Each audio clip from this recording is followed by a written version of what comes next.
ځینو خلکو خپل ژوند خپل ځان ته ډېر سخت کړی وي. یو ملګری اوس چېرته امریکا او کاناډا کې دی، له حالاتو څخه یې یو څه هجرت کړی دی.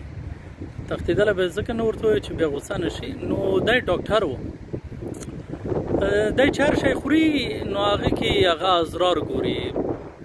رومي که خوري نو هغه یو وارې رومي په ازرارو که دا پوستکی تېر شي دا خو په معدې کې بیا د باندې تیزاب اثر نه کوي، دا بیا ډېر سختېږي. بیا یې د کنسیکونس چې دی که نخود و کچالو دا شیان وخورو دا بیا قبضیاتو دا شیان ډېروي. که مثلا پالک وخورو دا خو ګردې بس یعنې هر شی چې دی هغه نو هغه ژوند یو څه ډېر زیات سخت کړی دی. بسکټ که ګوري بیا هر شی کالوري دی وسنجوه دا انرژي ډرنک هغه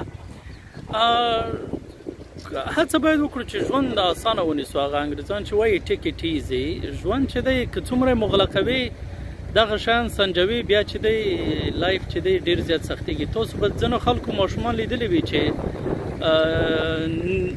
نه نظافت ته ډېر زیات متوجه وي، په چکړو میکړو کې ګرځي را ګرځي، خو بیا هم چې دی د هغه ډېرو ماشومان څخه چې هغوی نظافت و هایجین و دا شیان مراعتوي صحي وضعیت یې ډېر زیات ښه وي.